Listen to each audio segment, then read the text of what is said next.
Hello everyone. इस particular video में मैं आपके साथ डिस्कस करूंगा कैट 2019 के स्लॉट 2 का क्वांट सेक्शन का क्वेश्चन नंबर 6। ये ज्योमेट्री पे बेस्ड क्वेश्चन है, ये सर्कल्स का क्वेश्चन है।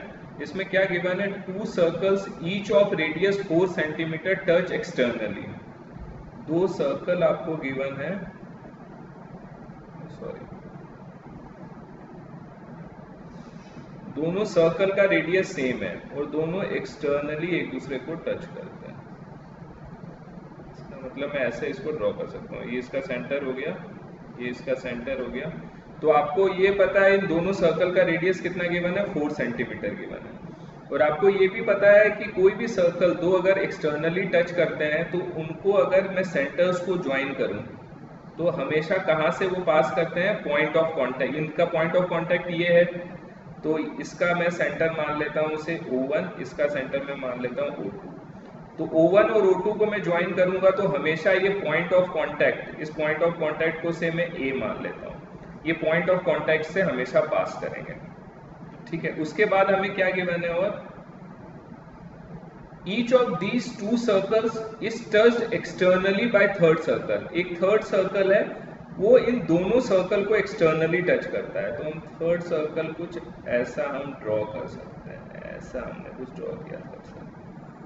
वो इन दोनों सर्कल को एक्सटर्नली टच कर रहा है, इसको भी एक्सटर्नली टच कर रहा है O2 सेंटर वाले सर्कल को, और इसको O1 सेंटर वाले सर्कल को भी एक्सटर्नली टच कर रहा है। If these 3 circles have a common tangent, अब ये गिवन है, इसका मैं मान लो कि O3 मान लिया मैंने। इन तीनों सर्कल का एक कॉमन टेंजेंट है। देखो इस केस में आप कोई कॉमन टेंजेंट ड्रॉ कर सकते हो क्या? आप कोई भी कॉमन टेंजेंट ड्रॉ नहीं कर पाओगे, क्योंकि O2 और O3 वाले से अगर आप कोई कॉमन टेंजेंट बनाओगे तो O1 के साथ वो नहीं हो सकता, O1 O3 से बनाओगे तो O2 के साथ नहीं हो सकता। इसका मतलब कॉमन टेंजेंट होने के लिए सर्कल को बहुत छोटा होना पड़ेगा और इसको यहाँ अंदर की तरफ शिफ्ट होना पड़ेगा। तो यहाँ पर हमारे पास एक छोटा सा सर्कल आ जाएगा और फिर हमारे पास एक कॉमन टेंजेंट आ जाएगा ऐसा। तो इसको हम ड्रॉ करने के लिए अब हम क्या कर सकते हैं, कॉमन टेंजेंट से मैं ऊपर की तरफ बनाता। अगर एक सर्कल हमें ड्रॉ करना है जो इन दोनों, जिसका सेंटर O1 O2 है, उसको एक्सटर्नली टच करे और साथ ही उस तीनों का एक कॉमन टेंजेंट भी हो, तो उसके लिए हम ऐसा एक सर्कल हमें ड्रॉ करना पड़ेगा। वो सर्कल कुछ ऐसा होगा। तो ये दोनों, इसका सेंटर मैं मान लेता हूँ O3, इसका मैंने O3 सेंटर मान लिया। अब आप देखोगे O1 O2 O3 सेंटर, जो सर्कल जिसका सेंटर O3 है वो O1 और O2 को एक्सटर्नली टच कर रहा है और तीनों में एक कॉमन टेंजेंट भी होना चाहिए। इसका मतलब अब मैं तीनों में एक कॉमन टेंजेंट भी ड्रॉ कर सकता हूँ। ये जो टेंजेंट होगा, ये क्या है, ये जो टेंजेंट है ये तीनों सर्कल में कॉमन टेंजेंट भी है। तो ये कंडीशन भी हमारे, ये डायग्राम इसका ऐसे बनेगा। Then the radius of the third circle in centimetre. O1 O2 का तो रेडियस मुझे 4 सेंटीमीटर दे रखा है और O3 का मुझे रेडियस फाइंड आउट करना है। मान लिया मैंने O3 का रेडियस स्मॉल r है, इसकी वैल्यू फाइंड आउट करनी। अगर आप O1 और O3 को ज्वाइन करोगे तो आपको पता है ये कहाँ से पास होगा, पॉइंट ऑफ कांटेक्ट से पास होता है। ये आपको पता है कि 2 सर्कल अगर एक्सटर्नली टच करते हैं उनके सेंटर्स को अगर हम ज्वाइन करेंगे तो लाइन हमेशा पॉइंट ऑफ कांटेक्ट से पास करती है। ये डिस्टेंस मुझे गिवन है 4 और ये डिस्टेंस हो जाएगा स्मॉल r। ठीक, उसी तरह O3 O2 को मैं ज्वाइन करूंगा तो अगेन मेरा क्या है, पॉइंट ऑफ कांटेक्ट से पास करेगा, सेंटर को ज्वाइन किया। तो ये डिस्टेंस मेरे पास क्या है, 4 है। मैं O3 यहाँ से हटाता हूँ, O3 में यहाँ पे लिख देता हूँ और ये डिस्टेंस भी क्या है, स्मॉल r है मेरे पास। ठीक है, तो ये हमारे पास ऐसे ये बन गया। हमें स्मॉल r की वैल्यू निकालनी है। ये डिस्टेंस भी 4 है, ये डिस्टेंस भी 4 सेंटीमीटर। अब इसके बाद अगर आप देखोगे ये जो पॉइंट ऑफ कांटेक्ट है O1 और O2 का जो A है, यहाँ पर अगर मैं टेंजेंट ड्रॉ करता हूँ, अगर मैं टेंजेंट यहाँ पर मैंने ऐसे ड्रॉ किया, ठीक, तो यहाँ पे देखोगे ये 90 डिग्री होगा, 90 डिग्री होगा। आपको पता है रेडियस जो कॉमन टेंजेंट है, रेडियस टेंजेंट के साथ कितना एंगल बनाता है, 90 डिग्री बनाता है, राइट एंगल होता है वो। और अगर मैं इस कॉमन टेंजेंट को फर्दर एक्सटेंड करूंगा तो मैं ये बोल सकता हूँ due to symmetry of this diagram, symmetry है क्योंकि ये भी 4 सेंटीमीटर का O1 जो सर्कल है ये भी 4 सेंटीमीटर इसका रेडियस है, O2 जो सर्कल है इसका रेडियस भी 4 सेंटीमीटर है, और ये जो मिडल सर्कल है जो एक O3 वाला जो सर्कल है उस तीनों में कॉमन टेंजेंट है। इसकी सिमेट्री से मैं बोल सकता हूँ, अगर मैं इसको जो कॉमन टेंजेंट O1 और O2 का उसको एक्सटेंड करूंगा और इसके पॉइंट ऑफ कांटेक्ट तक लेके जाऊंगा, ये 90 डिग्री होगा। ये इसका जो सेंटर होगा O3 होगा वो O1 और O2 के कॉमन टेंजेंट के ऊपर लाई करेगा। ये मैं सिमेट्री से बोल सकता हूँ। O1 और O2 का मैंने एक कॉमन टेंजेंट ड्रॉ किया, वो रेडियस के साथ 90 डिग्री का एंगल बनाएगा, ठीक है।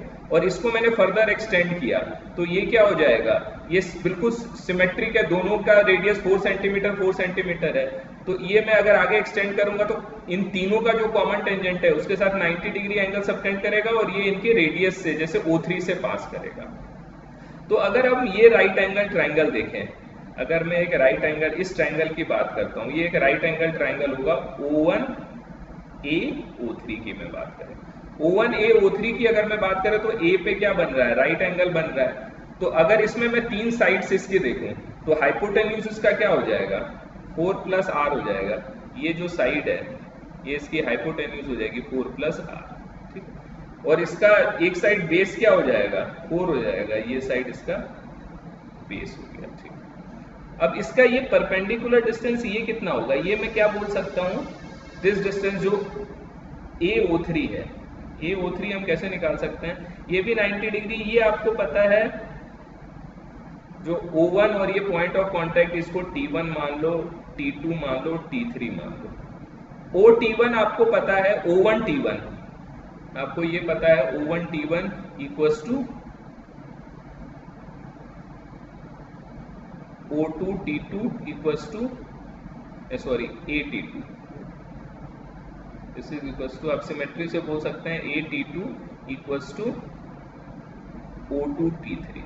ये जो तीनों लेंथ है, ये तीनों क्या है, 90 डिग्री सबटेंड कर रहे हैं, ये तीनों बराबर है। और इन तीनों की वैल्यू कितनी होगी, जो रेडियस है सर्कल का, जो O1 O2 का जो रेडियस है उसके बराबर होगा, दैट इज 4 सेंटीमीटर, इसके बराबर होगा। तो हमें ये पता लग गया AT2 क्या है अपने पास, जो टोटल जो ये AT2 है, AT2 की वैल्यू मुझे पता लग गई, ये है 4, ठीक है, AT2 भी 4 है।